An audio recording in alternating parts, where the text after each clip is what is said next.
la fois la gendarmerie nationale et la police nationale, donc où les rôles de chacun sont bien compris. Ils ne sont pas les mêmes, mais sont bien compris. Je mets aux voix.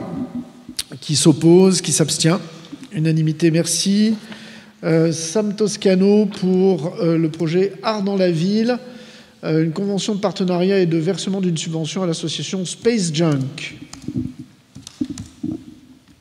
Oui, pour la 4e année consécutive, nous travaillons et nous prenons une délibération pour travailler avec Space Junk qui fait des fresques, vous les avez remarquées, sur un certain nombre d'immeubles de la ville. Cette année, on a eu un petit souci avec, bien sûr, la pandémie. On n'a pas pu aller jusqu'au bout des œuvres qui avaient été programmées, mais elles seront, bien entendu, reprogrammées dès que c'est possible, puisque l'artiste qui devait intervenir notamment aux Olympiades pour finir ce qu'il avait commencé, et il vient des Pays-Bas, donc voilà, c'est compliqué pour venir. Malgré tout, nous poursuivons ce travail, des lieux qui restent à définir pour l'année prochaine. Cette année, on a quand même pu, malgré tout, avoir une œuvre sur l'école Jean Moulin, et puis une autre juste en face de la maison des associations. Donc voilà, c'est un travail qui se poursuit. Je voulais profiter de cette délibération pour avoir un petit mot pour le monde culturel. On a dévoilé ce matin une bâche sur l'amphithéâtre qui soutient le monde culturel et qui demande à ce que les lieux de culture soient réouverts, puisque, comme on l'a entendu précédemment, il faut réouvrir les lieux de culture. Vous dire que dans la morosité ambiante, ça ferait du bien à tout le monde de pouvoir aller s'évader au cinéma ou au théâtre, et qu'un certain nombre d'acteurs culturels sont en train de crever, des compagnies et des acteurs qui, voilà, aujourd'hui sont en grave danger parce qu'ils ne peuvent pas pratiquer leur métier. Alors, à Pont-de-Clair, on essaye de soutenir comme on peut. On a maintenu, comment dire, l'aide aux compagnies qui devaient se produire sur la commune, et notamment à l'amphithéâtre. Mais donner de l'argent à une compagnie, c'est bien. Ce qui nourrit un acteur aussi, ou une compagnie, ou des techniciens, c'est de se produire et d'avoir un public en face d'eux. Il ne suffit pas de les payer à rester chez eux. Il faut qu'ils puissent se produire. C'est l'essence un petit peu de leur métier. Donc voilà, je me suis un peu éloigné de la délibération, mais il fallait le dire. Merci, c'est important de le rappeler. Je mets aux voix. Qui s'oppose, qui s'abstient. Unanimité, merci. Je vous propose de passer aux questions de solidarité, de cohésion, d'action sanitaire et sociale des personnes âgées et le handicap. Et pour le rapport de la commission d'accessibilité aux personnes âgées, personnes en situation de handicap, c'est Isabelle Emery-Vehoff qui présentera ce rapport, en l'absence de Virginie Tardivet, qui ne peut pas être là ce soir, qui devait l'être, mais qui ne peut pas. Donc je laisse la parole à Isabelle Emery-Vehoff. Merci. Il s'agit, pour rappel, en décembre dernier, le conseil municipal a décidé de créer une commission communale pour l'accessibilité aux personnes en situation de handicap, composée de représentants de la commune, d'associations, d'usagers, d'associations représentant les personnes handicapées. Cette commission dresse le constat de l'état d'accessibilité du cadre bâti existant, de la voirie, des espaces publics et des transports. Elle établit un rapport annuel qui est présenté en conseil municipal et fait toute proposition utile de nature à améliorer la mise en accessibilité de l'existant. Donc, le rapport présenté au conseil municipal est transmis également aux représentants de l'État dans le département, au président du conseil général, au conseil départemental consultatif des personnes handicapées, ainsi qu'à tous les responsables des bâtiments, installations et lieux de travail concernés par le rapport. Donc, la commission communale pour l'accessibilité aux personnes en situation de handicap s'est réunie le 19 janvier dernier, et il s'agit donc de prendre acte du rapport. 2019, qui vous est d'ailleurs présenté en pièces jointes. Voilà. Est-ce que ce rapport appelle des observations? L'ensemble des points, vous l'avez lu avec attention. Les engagements qui sont pris par la ville, etc. Je mets aux voix. Qui s'oppose, qui s'abstient? Unanimité. Toujours Isabelle Emrivehoff pour l'amélioration de l'accès aux personnes handicapées aux services téléphoniques ainsi qu'au site internet public en partenariat avec la métropole. Une convention de mise à disposition à titre gratuit. Isabelle Emrivehoff. Donc là, il s'agit d'améliorer l'accès. D'améliorer l'accès des personnes handicapées aux services téléphoniques ainsi qu'au site internet public. Donc, c'est un dispositif de langue des signes française qui va être déployé par Grenoble-Alpes Métropole dans plusieurs sites afin de permettre aux personnes porteuses de ces handicaps de communiquer avec les agents d'accueil. Grenoble-Alpes Métropole propose de mettre à disposition gratuitement, au profit des communes qui le souhaitent, ce service de traduction simultanée. Donc, l'usager pourra bénéficier de 3 services suivants: langue des signes française, transcription écrite de la parole et visiocodage langue parlée complétée. Afin de déployer ce service sur l'accueil de la mairie de Pont-de-Claix, il est nécessaire de signer une convention de mise à disposition avec Grenoble-Alpes Métropole. Cette dernière précise les droits et obligations des parties résultant de la mise à disposition gratuite du service de traduction simultanée. Elle sera effective jusqu'au 31 octobre 2025. Je rappelle que la même délibération a été prise pour le CCAS. Voilà, donc il s'agit d'autoriser Monsieur le maire à signer la convention. Merci. Un service de plus pour les personnes en situation de handicap grâce à l'action gratuite de la métropole. Qui s'oppose? Qui s'abstient? Adopté. La parole est à Maxime Nymphosy pour la scolarisation des enfants en situation de handicap. Bonsoir à tous, merci Monsieur le maire. C'est une délibération qui est récurrente dans nos conseils municipaux. Il s'agit de délibérer sur la signature d'une convention avec la commune d'Échirolles qui accueille un enfant pontois dans une classe Ulysse donc pour l'année scolaire 2019-2020 à hauteur de 792 € le coût pour la ville. Pour vous rappeler que c'est l'éducation nationale qui oriente les enfants qui sont en situation de handicap dans des classes Ulysse. Et nous accueillons à ce titre une classe Ulysse à l'école élémentaire Saint-Exupéry. Et nous avons également quelques élèves pontois qui vont dans d'autres groupes scolaires de la métropole. Merci. Donc ça, il s'agit de la délibération numéro 10 avec Échirolles. Et nous avons la même pour Grenoble, si j'ai bien compris, la délibération numéro 11. Est-ce que ça appelle des observations? Non. Donc je mets la 10 aux voix. Qui s'oppose? Qui s'abstient? Pour la ville de Grenoble, la convention avec la ville de Grenoble, qui s'oppose, qui s'abstient. Adopté. Délibération numéro 12, le soutien au fonctionnement des coopératives scolaires pour l'année 2021. Maxime Nymphosy. Alors, je vais sur la délib.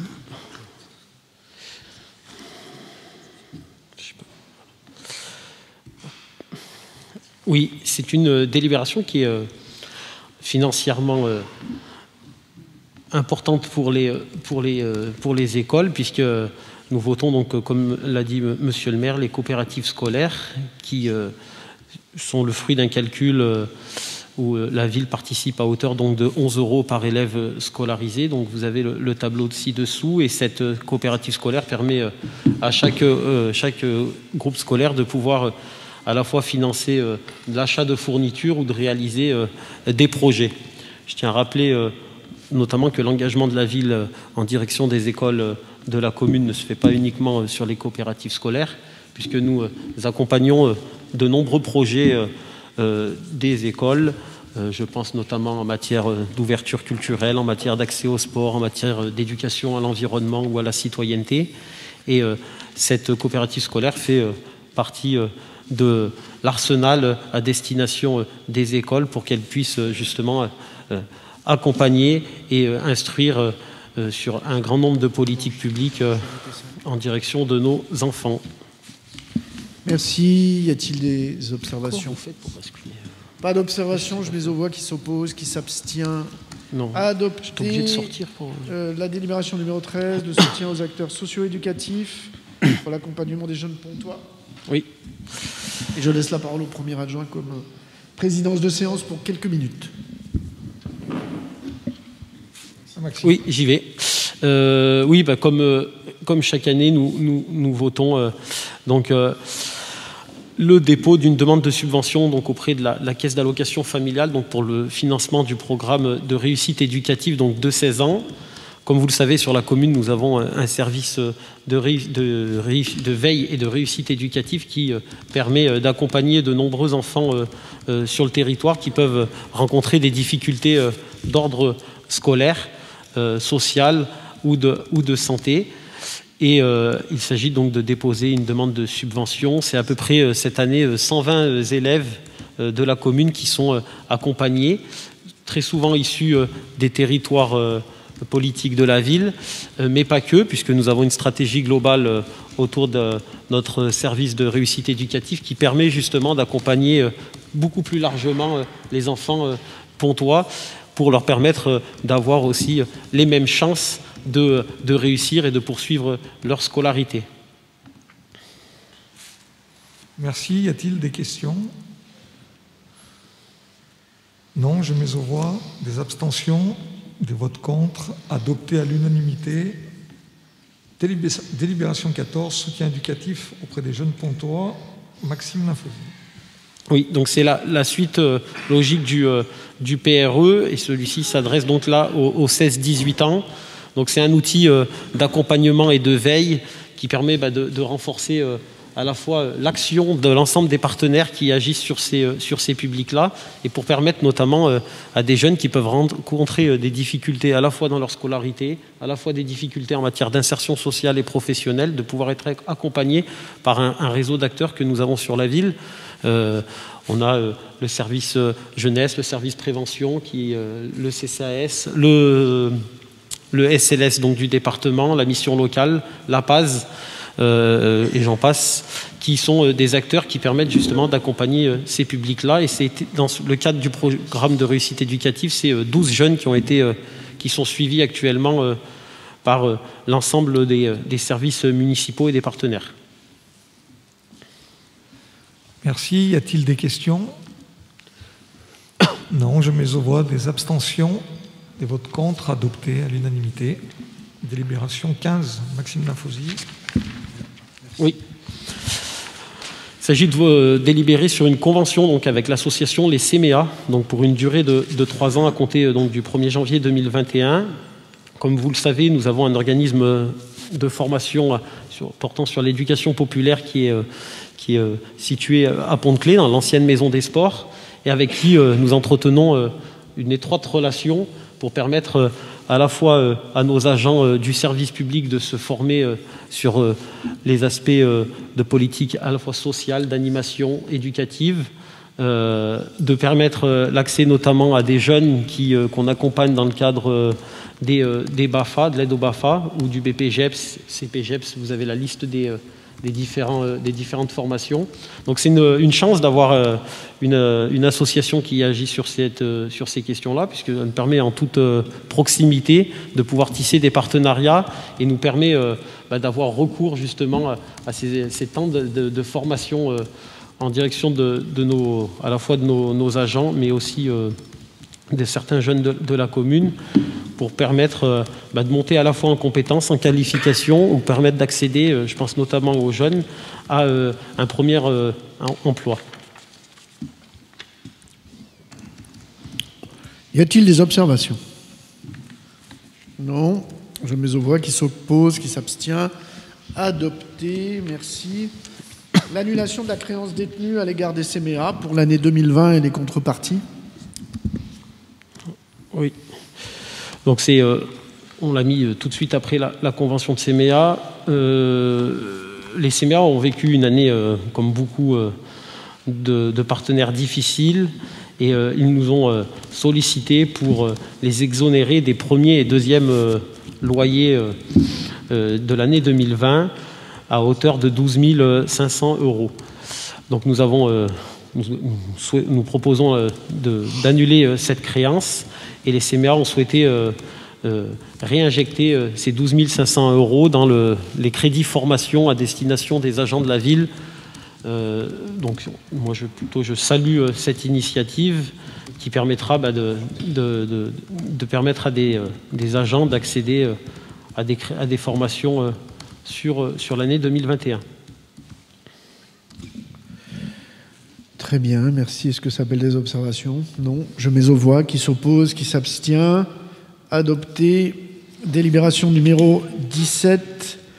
Maxime Nymphosy pour la prise de participation au capital de la SPL Sagesse et la désignation du représentant de la ville à l'Assemblée générale, à l'Assemblée spéciale, pardon.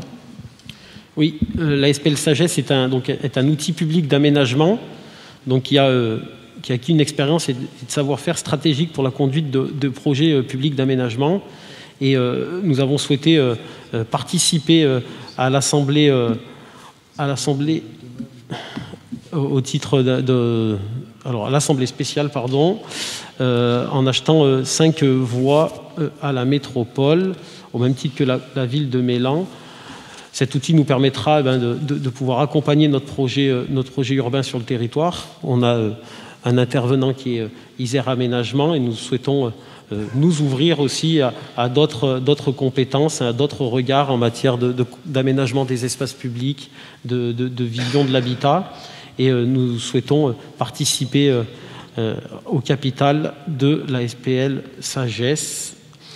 Et nous proposerons à ce titre d'être représenté par Sam Toscano, premier adjoint.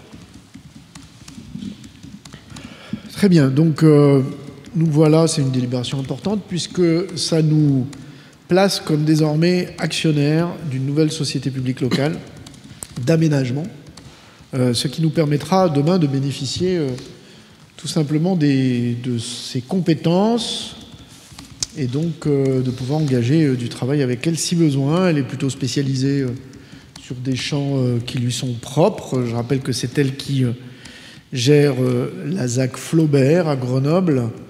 C'est elle qui gère l'opération du cadran solaire à la Tronche.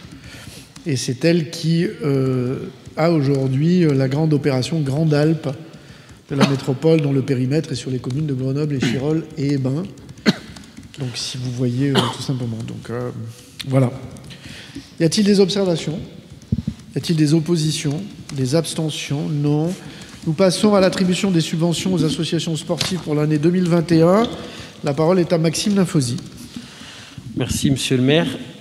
Juste avant le vote de cette délibération, je voudrais peut-être dire quelques mots sur la situation que traversent nos associations et les associations au niveau national. C'est un sujet qu'on a longuement abordé au sein du conseil municipal, mais la situation exceptionnelle que traversent nos associations, qui font partie d'un secteur les plus touchés aujourd'hui, ne peuvent pas mettre en avant et en projet leur projet associatif. Et je voulais en préambule leur assurer du soutien de la collectivité dans cette période qu'ils traversent. Elles ont fait preuve de responsabilité, d'innovation pour garder le lien avec leurs adhérents. Et en ce sens, nous leur sommes reconnaissants. On fera le bilan plus tard de l'impact de la crise Covid sur les associations. On est en train de recueillir des données. On reviendra en commission sur ce sujet-là. Mais nous avons souhaité tout de même, malgré le contexte, bouger, exprimer le fait que rien n'était figé dans l'attribution des subventions. Nous avions voté lors du vote du budget une enveloppe conséquente à hauteur de 215 000 € qui était finalement dans la même lignée que les enveloppes conduites les années précédentes.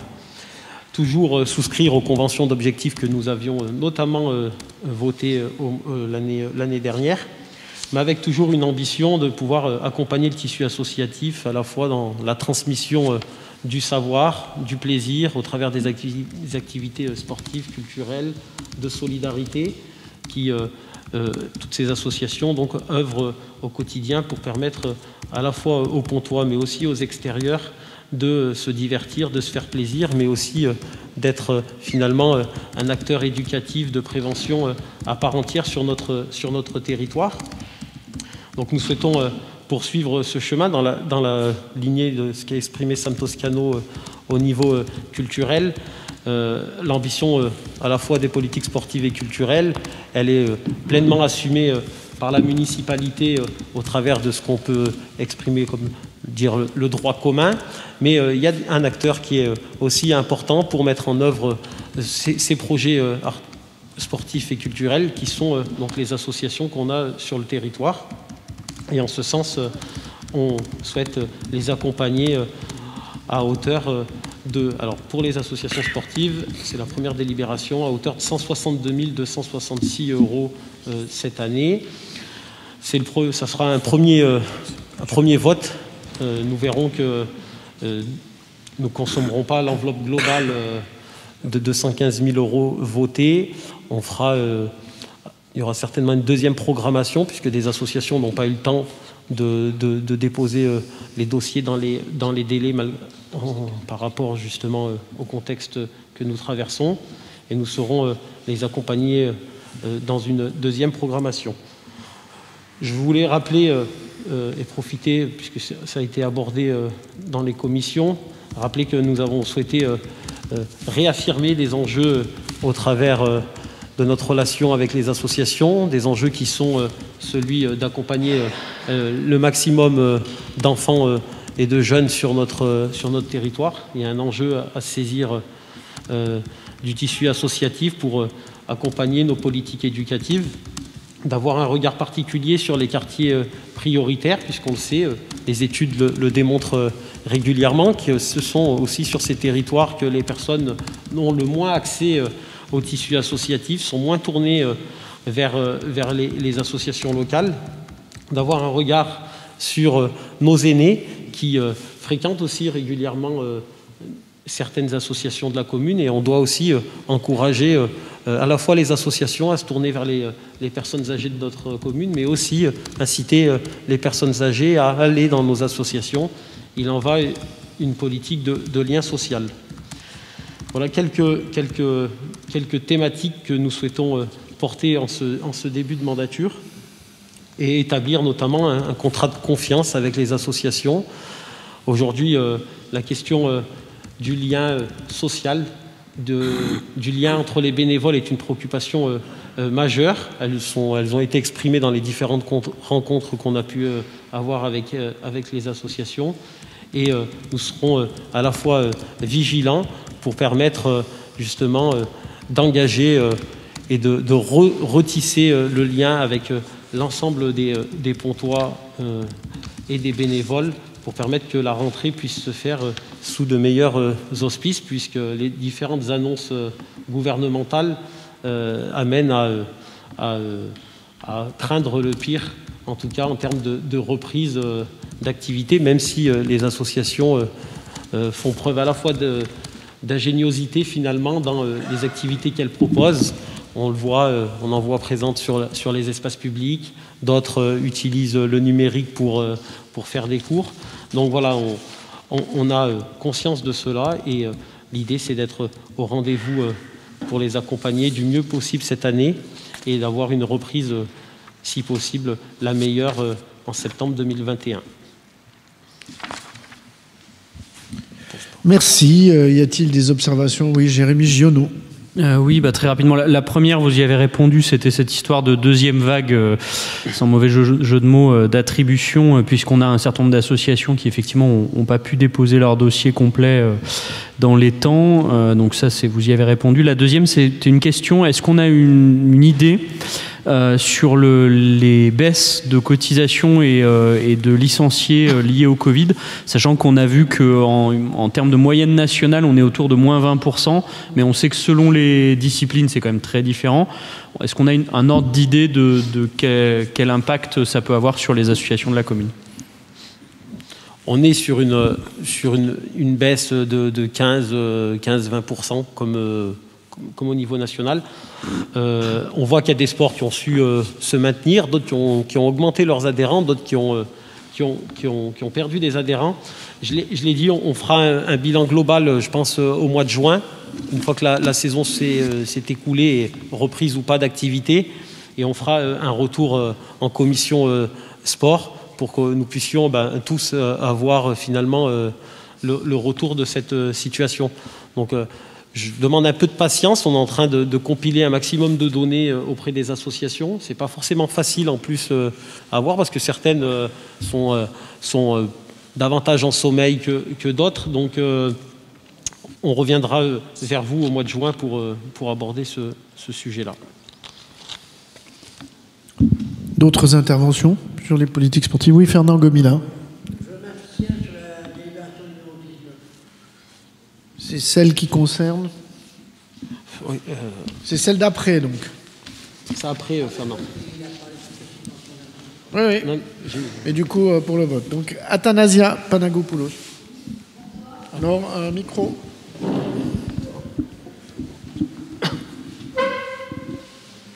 Directeur de cabinet a disparu. C'est bon.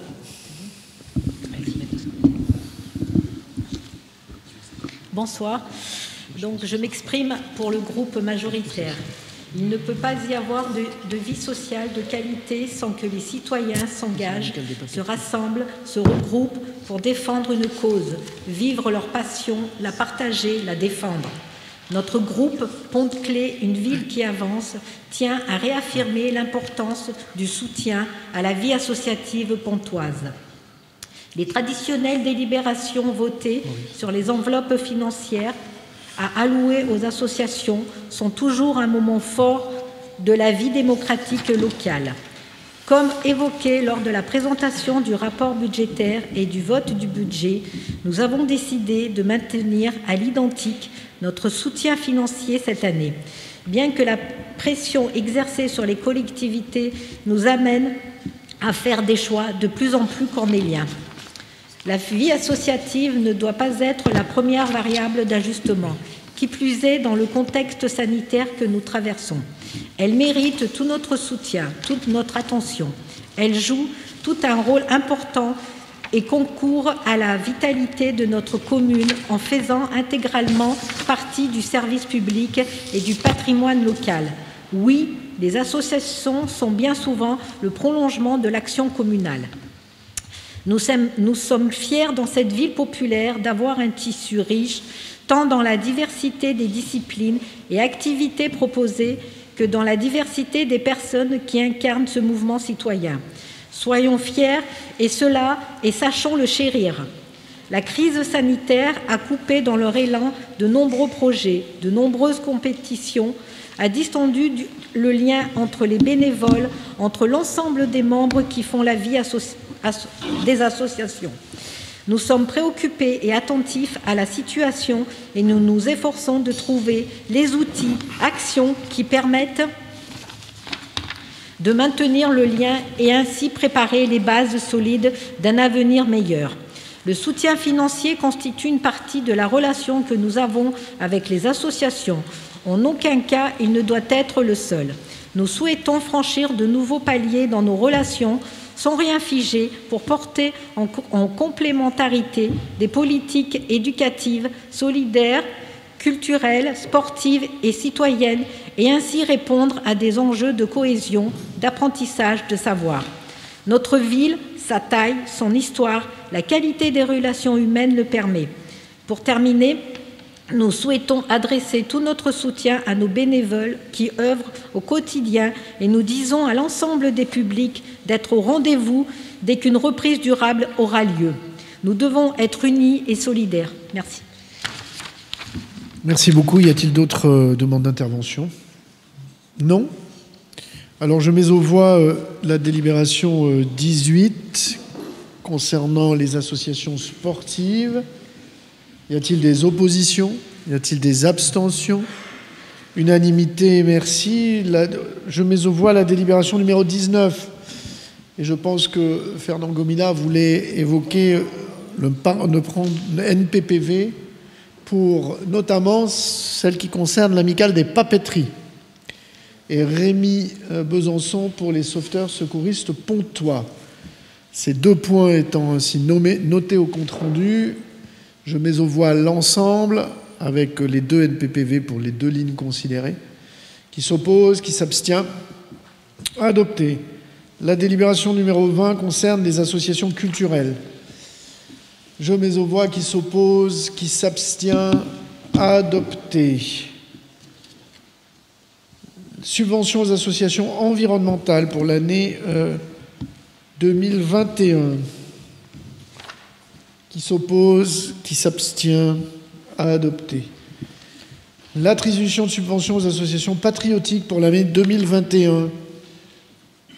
NPPV de Maurice Alphonse et de Jean Rotolo pour Anna Damos et également la FNACA. Donc je mets aux voix. Qui s'oppose, qui s'abstient, adopté à l'unanimité. Merci. La parole est à Mebrock Boukersi pour la délibération 23, le programme de rénovation de façade du centre-ville. Dans la continuité des programmes de réhabilitation, il s'agit de déposer une déclaration préalable de travaux pour l'hôtel de ville. La parole est à Mebrock Boukersi.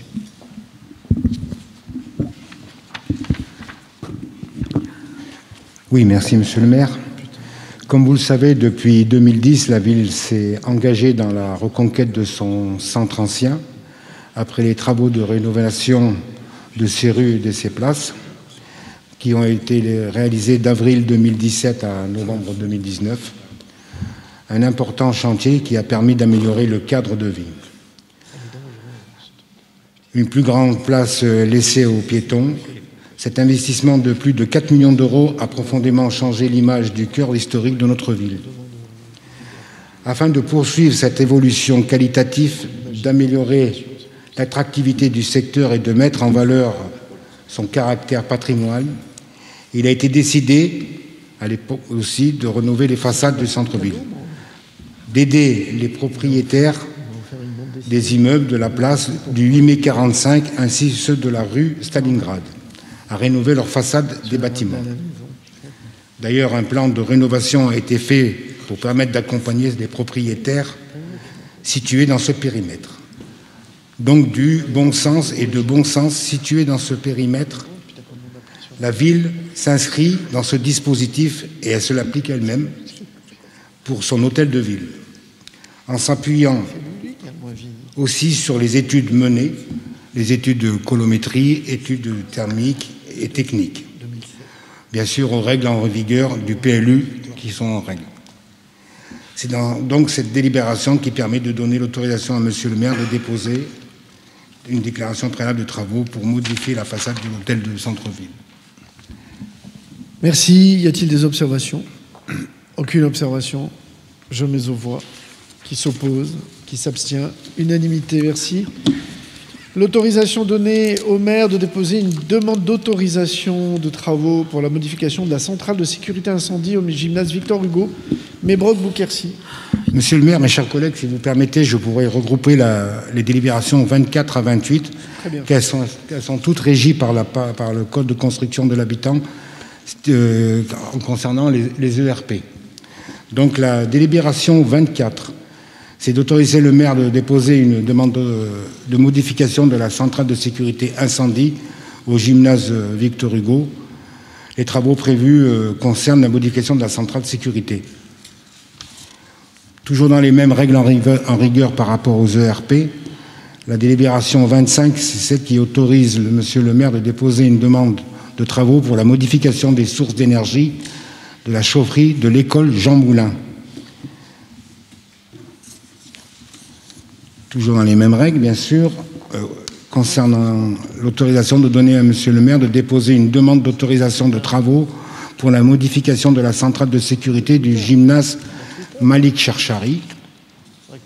Délibération 27, une demande d'autorisation de travaux, déclaration préalable pour la conformité et l'accessibilité de la sécurité au foyer municipal, lieu où nous sommes, confirme pour du stockage. Voilà. J'en oublie peut-être une. Non.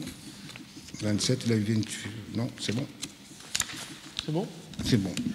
Parfait, merci. Donc, oui, excusez-moi, j'en oublie une. C'est pour la conformité d'accessibilité et la sécurité pour la modification de la façade maternelle Jean Moulin. Merci. Donc, autant de travaux à venir sur nos équipements. Je mets aux voix la 24, qui s'oppose, qui s'abstient. Même vote pour la 25, même vote, ainsi il en est décidé. Même vote pour la 26, ainsi il en est décidé. Même vote pour la 27, ainsi il en est décidé. Même vote pour la 28, ainsi il en est décidé. La délibération numéro 29, il s'agit d'autoriser le maire à signer la convention d'occupation temporaire avec Cellnex France au Château d'Eau, rue Georges Thor, Mébroc-Beauquercy. Voilà, c'est une délibération qui est située sur le Cellnex à la gestion de Bouygues pour les antennes téléphoniques.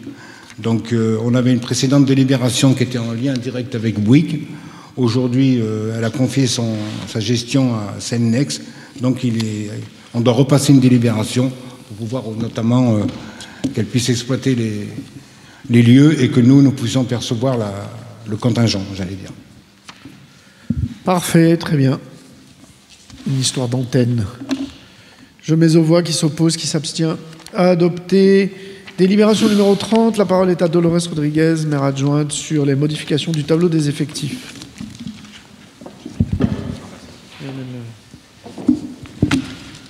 Merci.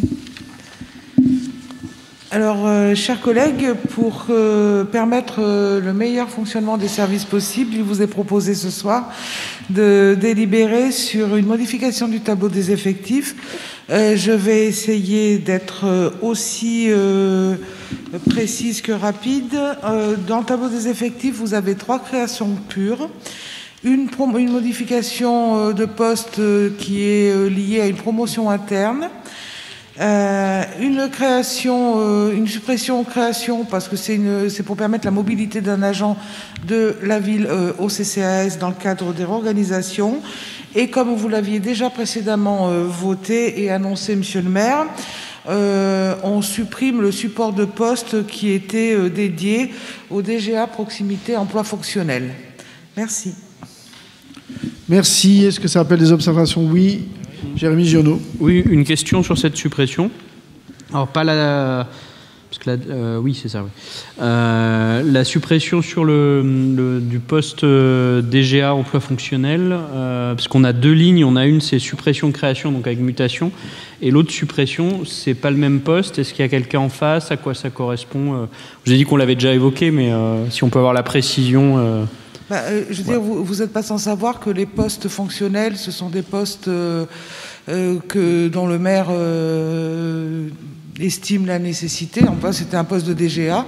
Il l'avait annoncé. Alors, ce n'est pas forcément un conseil municipal où j'étais présente, mais je l'avais suivi et annoncé. Donc, l'agent est là, mais c'est le poste de DGA proximité qui est supprimé. Ce n'est pas l'agent ni le poste où il est, parce que l'agent est encore en place de mémoire. Après, vous me parlez duquel, monsieur Giono? Non, c'était celui-là. Il n'y en a qu'un, du coup? Oui. Et ben voilà. Et je vous informe aussi que le CT a donné un avis favorable à l'ensemble de cette modification. Bien, merci pour aussi plus de clarté dans l'organisation.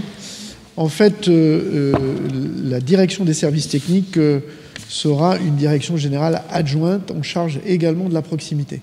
Voilà. Proximité, service technique, ou service technique, proximité. De façon à faire le lien précis entre toute la chaîne de demande des usagers, des habitants et leur réalisation derrière, pour l'essentiel, par les services techniques sur l'espace public, sur etc., etc. Donc voilà, c'est cela qui est également posé dans l'organisation. Donc il y a un directeur général des services, un directeur général adjoint en charge de la transition écologique et énergétique et un directeur des services techniques, DGA, en charge de la proximité et des services techniques dans l'organisation de notre commune. Je mets aux voix. Qui s'oppose, qui s'abstient, unanimité, merci. La parole est à Michel Langlais pour le maintien de la biodiversité et la protection des espèces. Une subvention au Ticodrome pour la délibération numéro 31. Merci Monsieur le maire, bonsoir chers collègues. Une délibération qui a donc pour thème le maintien de la biodiversité et la protection des espèces par une subvention à l'association du Ticodrome, qui est une association qui est située sur la commune du Gois et qui a pour objet la sauvegarde et la protection des animaux. Ça répond à notre engagement numéro 83 de notre stratégie de mandat, notamment sur le soutien aux associations de protection des animaux. Donc le centre de sauvegarde et de la faune sauvage du Ticodrome a pour but de recueillir et de soigner des animaux sauvages. Il intervient notamment sur le territoire de la commune. Il soigne les animaux blessés, malades, affaiblis, juvéniles, en vue de les relâcher dans des sites appropriés et notamment dans la nature. Le Ticodrome joue un rôle essentiel dans le maintien de la biodiversité par la richesse des espèces soignées. Il participe au suivi sanitaire de la faune sauvage, sensibilise le public par le biais des animaux pris en charge et des conseils téléphoniques. Et il effectue aussi des tenues de stand régulièrement tout au long de l'année dans différentes manifestations. Donc nous avons souhaité apporter notre soutien à cette association afin de pérenniser les actions du plan de sauvegarde des animaux en danger. Une information sur la subvention est de 1 050 €. Ça correspond à une demande de l'association qui incite les communes à subventionner à hauteur de 10 centimes par habitant. Donc ça correspond à plus ou moins notre population qui est de 10 500 habitants. Donc 1 050 €. Merci. C'est une très très belle association. Moi, vraiment, je vous invite à aller sur leur site, regarder leur travail, c'est remarquable et voilà, avec beaucoup d'attention pour parfois des espèces impressionnantes. Donc voilà, je vous invite évidemment à leur apporter votre soutien. Je mets aux voix. Qui s'oppose, qui s'abstient. Unanimité, merci. Michel Langlais pour la délibération 32 concernant la participation de la ville au développement de la filière bois. Exactement, monsieur le maire. Donc, par le biais d'un partenariat avec le comité interprofessionnel des bois de Chartreuse, nous allons verser une cotisation de 103 €, qui correspond à l'engagement qui est demandé pour les communes de l'aire géographique. Et ça correspond à notre engagement numéro 82 de la stratégie de mandat, notamment sur le développement des boucles locales de production d'énergie renouvelable. Alors, l'AOC Bois de Chartreuse, c'est la première AOC de France qui concerne le bois. Donc c'est une fierté que que la ville de Pont-de-Claix puisse participer à ce comité interprofessionnel. Donc l'AOC Bois de Chartreuse, ça fonctionne avec des sylviculteurs, des exploitants, des scieurs qui se réunissent pour promouvoir leur action, la mettre en valeur, et elle a besoin de l'appui de tous les intervenants de la filière. Donc on parle de charpentiers, d'architectes, mais aussi de communes, de PCI. Et ce qui est important également, c'est de faire des commandes auprès de cette AOC pour des maisons particulières, bien sûr, mais également pour des bâtiments publics. Il y a notamment un projet dans la Chartreuse de halles de marché couvert en bois de chartreuse. Donc voilà, c'est des projets dont on peut s'inspirer pour des commandes futures.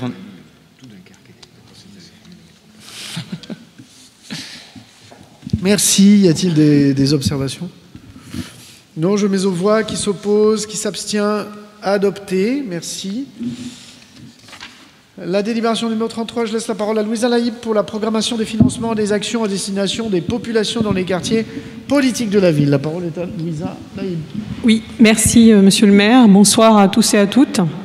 Donc, dans le cadre du contrat de ville 2015-2022, le conseil municipal a décidé par la délibération du 26 novembre dernier d'autoriser le dépôt des dossiers de demande de subvention pour la mise en place des actions politiques de la ville sur l'année 2021.